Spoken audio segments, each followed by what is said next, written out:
आज हम लोग शुरू करें।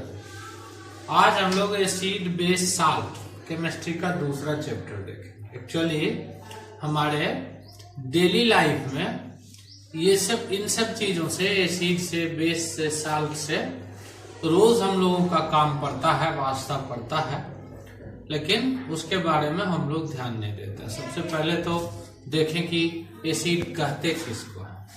दरअसल एसिड की प्रॉपर्टी ही उसका डेफिनेशन है। Acid is the substance which is sour in taste, जिसका स्वाद खट्टा हो, टर्न्स ब्लू लिटमस रेड, जो ब्लू लिटमस को नीला कर देता हो, एंड कंटेन हाइड्रोजन आयन, और जिसमें हाइड्रोजन आयन मौजूद हो। ये हाइड्रोजन आयन डिस्प्लेसेबल होता है, इससे हाइड्रोजन आयन आसानी से एक्वस सॉल्यूशन में रिलीज हो जाता है। ये एसिड का डेफिनेशन है और इसी की प्रॉपर्टी में ये सब चीजें फिर से लिखी हुई है। प्रॉपर्टी ऑफ एसिड में है सावर इन टेस्ट, जिस सब्सटेंस का स्वाद खट्टा हो, turns blue litmus red. Blue litmus क्या है अभी हम बताते हैं आगे। ये ब्लू लिटमस को रेड कलर में चेंज कर देता है। अगर एसिड का एक्वस सॉल्यूशन आप बनाएंगे, पानी में घोलेंगे, तो उसमें से हाइड्रोजन आयन निकलेगा। इसका कहने का मतलब हुआ कि एसिड जो है एक प्रकार का इलेक्ट्रोलाइट है। इलेक्ट्रोलाइट मीन्स अगर इसको पानी में घोला जाए तो इसका पॉजिटिव टेल और नेगेटिव टेल दोनों मिलके इलेक्ट्रिसिटी का गुड कंडक्टर बना देता है उसको।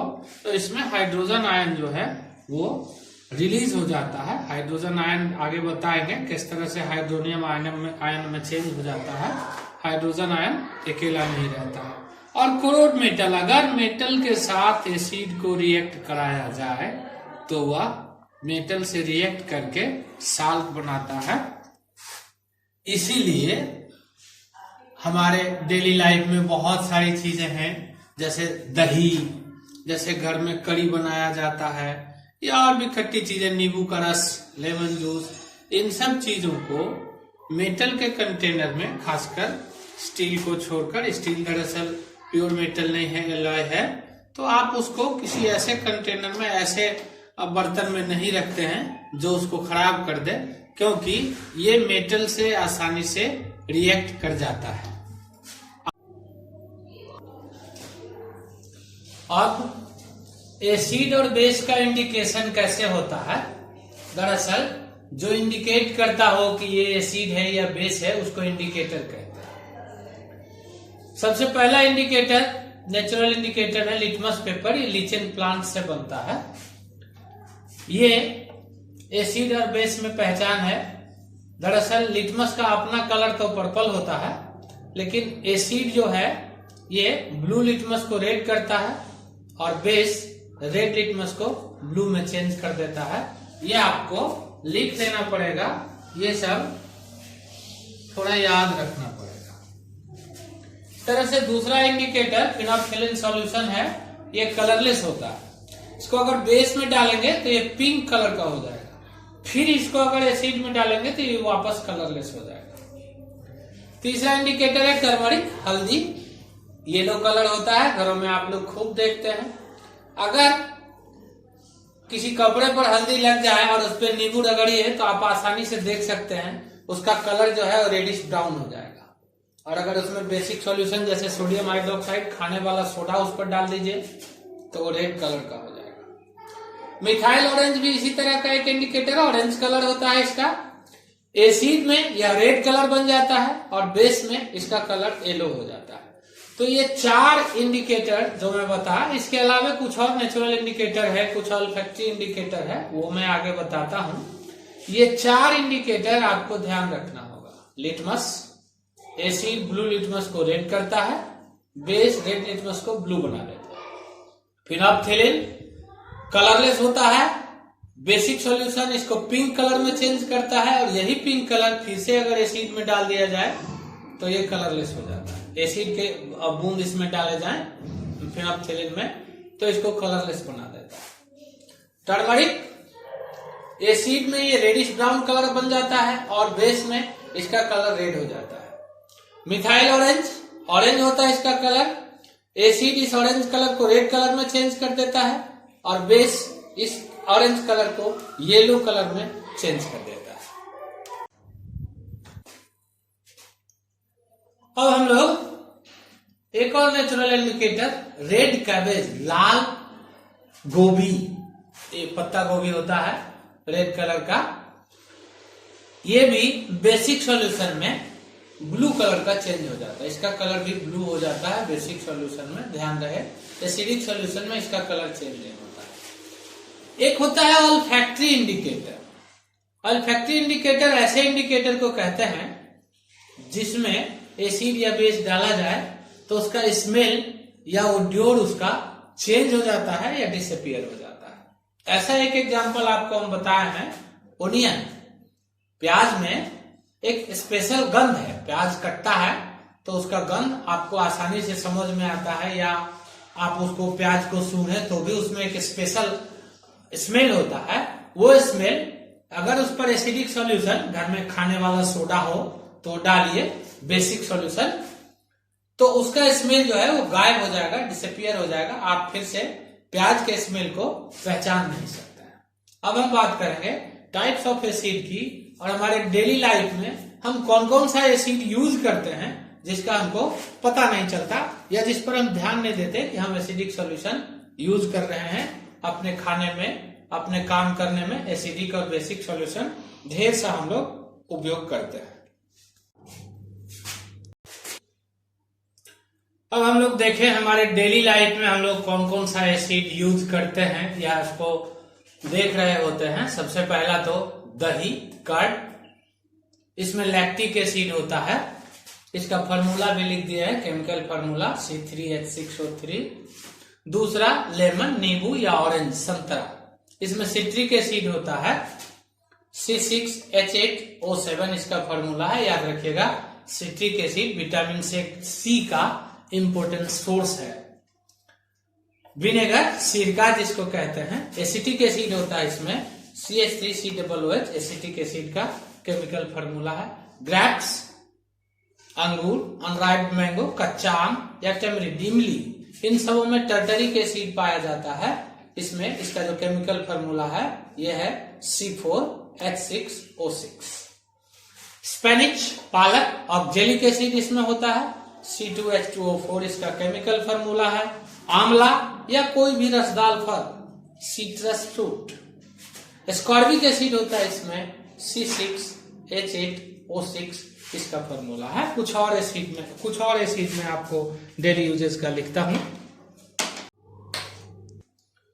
कुछ और एसिड है जैसे टी में टैनिक एसिड पाया जाता है, सबका केमिकल फार्मूला लंबा लंबा होता है थोड़ा। प्रोटीन में एमिनो एसिड होता है, ये तो आप लोग पढ़ेंगे बायोलॉजी में भी। Carbonated drink, Coca Cola, Limca, इन सबों में कार्बोनिक एसिड होता है। कार्बोनिक एसिड का तो छोटा फार्मूला है H2CO3 होता है इसका। अब ये सब तो हम लोग डेली यूजेज में एसिड को देखते हैं। डेली यूजेज में जो बेस देखते हैं उसकी चर्चा फिर जब बेस बता रहे होंगे तब बेस में करेंगे। इस समय एसिड की ही चर्चा करें केवल। टाइप्स ऑफ एसिड में एसिड को हम लोग 2-3 भागों में बांटते हैं, जिसमें सबसे पहला स्ट्रॉन्ग एसिड है, और ये तीन ही एसिड स्ट्रॉन्ग एसिड के श्रेणी में रखा गया है। सबसे पहला H2SO4 sulphuric acid, HCl hydrochloric acid और HNO3 नाइट्रिक एसिड। एक बात ध्यान रखना है, चूंकि ये तीनों इंडस्ट्री में कारखानों में बनाया जा सकता है, इसलिए इन तीनों को मिनरल एसिड भी कहा जाता है। बाकी सब नेचर से प्राप्त करते हैं, जैसे कार्बोनिक एसिड है, एमिनो एसिड है, टैनिक एसिड है, ये सब हम लोग पौधे से मुख्य रूप से प्राप्त करते हैं, प्लांट से। ये तीनों जो है ये इंडस्ट्री में बनाया जाता है, और बहुत सारे केमिकल को बनाने में इसका उपयोग होता है, खासकर H2SO4 का। इसीलिए H2SO4 को किंग ऑफ केमिकल्स भी कहा जाता है। इसका बहुत से केमिकल इंडस्ट्री में, बहुत से सब्सटेंस को बनाने में सल्फ्यूरिक एसिड का उपयोग होता है। हाइड्रोक्लोरिक एसिड हम लोग घरों में क्लीनिंग वगैरह के काम में इस्तेमाल करते हैं, और नाइट्रिक एसिड जनरली ज्वेलर्स लोग नाइट्रिक एसिड का इस्तेमाल करता है। औद्योगिक प्रयोगशाला में हम लोग लेबोरेटरी में इसका और भी ढेर सारा उपयोग करते हैं, वो आप लैब के कामों में सीखेंगे। इससे अगला बताते हैं। अब हम लोग देखें स्ट्रॉन्ग एसिड का डिफिनीशन। दरअसल स्ट्रॉन्ग एसिड अगर आप उसको वाटर में डालेंगे, एक्वस सॉल्यूशन उसका बनाएंगे, तो वो कंप्लीटली आयंस में टूट जाता है, डिसोसिएट इन आयन, पूरा पूरा टूटता है। लेकिन वीक एसिड जो होता है, ये दूसरा टाइप है वीक एसिड का, ये पार्शियली डिसोसिएट होता है आयन में, पूरा पूरा आयंस में नहीं टूटता। इसका 2 एग्जांपल हम दिए हैं। वैसे तो जो भी एग्जांपल अभी हम लिख रहे थे जो हमारे डेली यूजेज में काम आता है, वो सभी वीक एसिड है। स्ट्रॉन्ग एसिड को हम अपने शरीर पर, जैसे हम बता रहे थे कि एसिड का टेस्ट सावर होता है, तो आप सल्फ्यूरिक एसिड को टेस्ट करना चाहेंगे तो आपका जी भी जल जाएगा, क्योंकि जो भी स्ट्रॉन्ग एसिड है वह स्ट्रॉन्ग डिहाइड्रेटिंग एजेंट होता है। याद रखना है आपको, strong acids are strong dehydrating agent.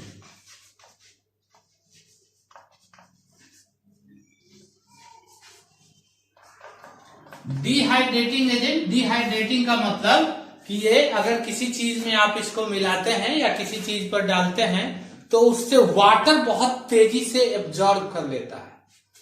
चूंकि स्ट्रॉन्ग एसिड जो है वो स्ट्रॉन्ग डिहाइड्रेटिंग एजेंट होता है, इसीलिए कभी भी एसिड के कंटेनर में पानी नहीं डाला जाता है, क्योंकि अगर आप ऐसा करते हैं तो इस एसिड जो है वो बहुत तेजी से एनर्जी, वो डिहाइड्रेटिंग एजेंट है तो वो पानी को बहुत तेजी से एब्जॉर्ब करना चाहता है।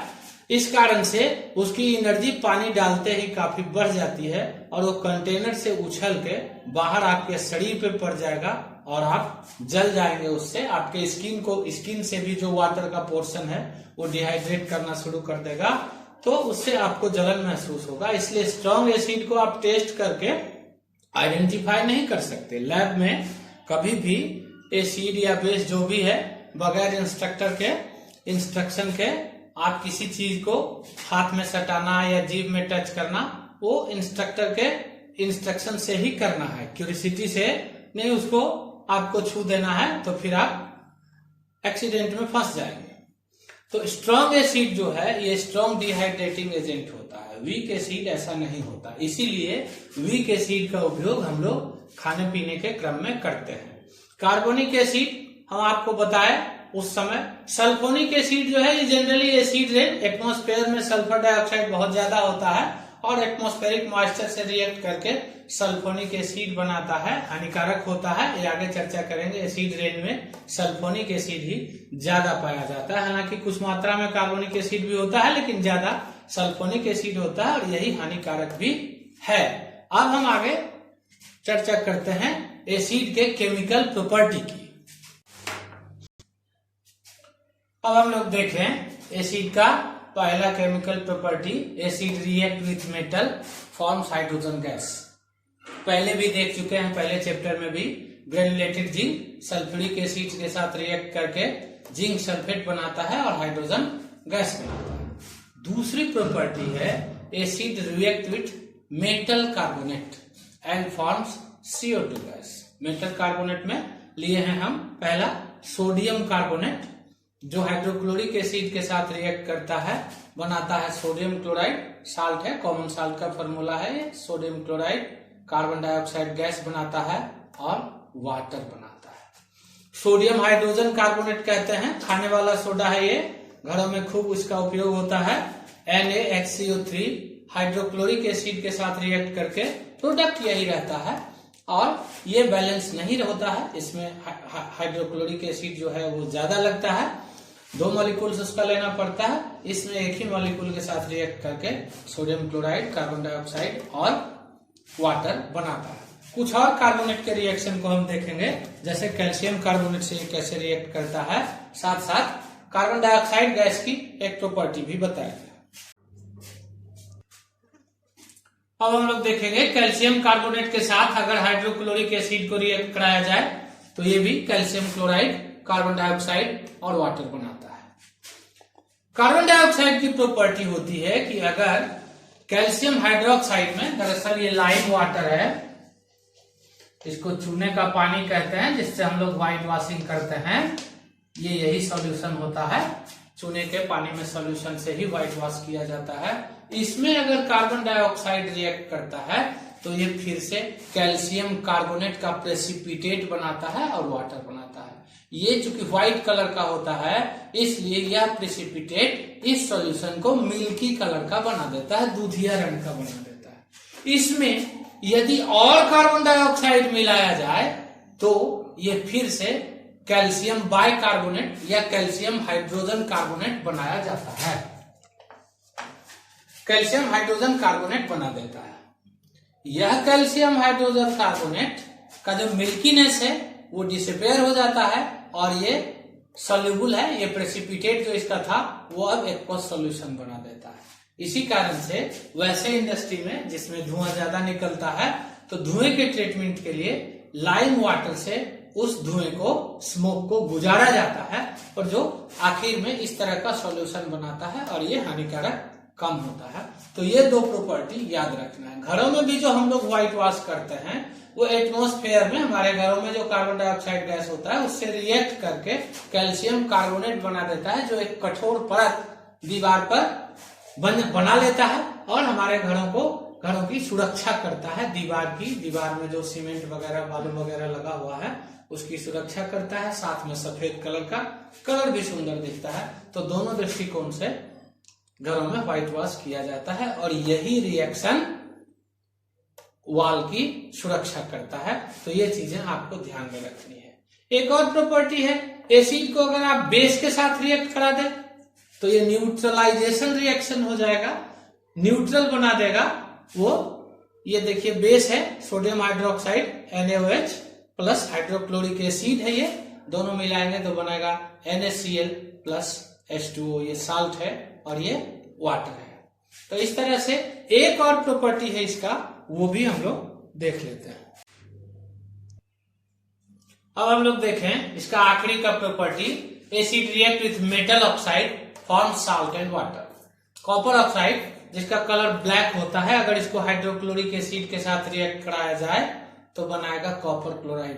कॉपर क्लोराइड का कलर ब्लूइश ग्रीन होता है और साथ में वाटर भी बनाता है। याद रखना है, इस तरह का कलर जहां हम लिख देते हैं वो आपको थोड़ा सा ध्यान में रखना होगा कि ये ब्लैक कलर का सब्सटेंस है कॉपर ऑक्साइड और ये copper chloride blue green colour का है। क्योंकि सीबीएसई में जब क्वेश्चन पूछा जाता है तो वो पूछ देगा one metal oxide M react with asset turns blue green substance Y।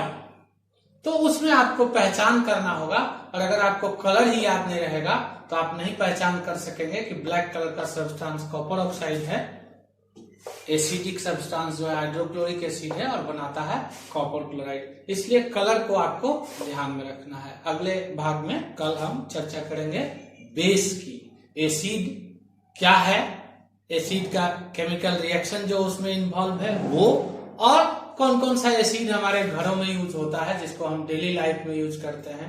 Strong acid क्या है, वीक एसिड क्या है। एसिड को डाइल्यूट करने के लिए, मतलब एसिड की शक्ति को कम करने के लिए उसमें पानी मिलाया जाता है, बिना पानी मिलाए जो है एसिड कंसेंट्रेटेड एसिड कहलाता है। ये एक दो चीज भी जान लीजिए, कंसेंट्रेटेड एसिड क्या होता है।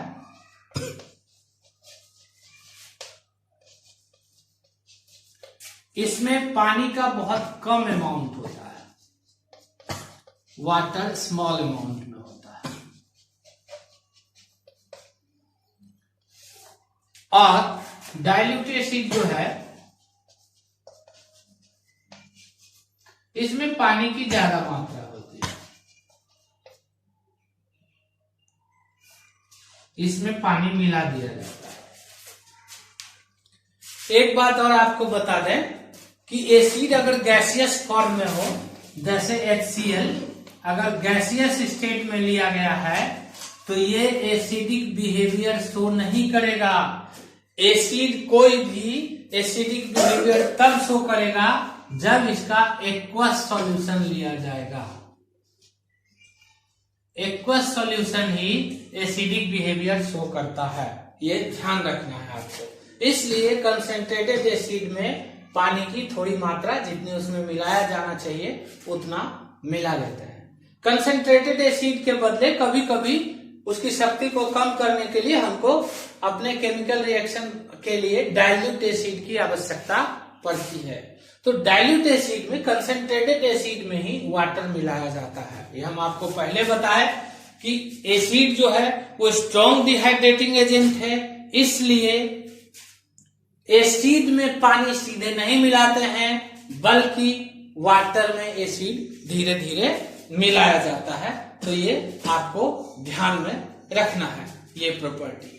इसके बाद हम लोग कल बेस की चर्चा करेंगे। एसिड आप लोग पढ़ के रखिए, साथ साथ जितना इसमें इक्वेशन बताए हैं वो एक साथ लिखते रहिए, वो आपके काम आएगा। कलर वगैरह के साथ लिखना है आपको, ये ध्यान रखना है।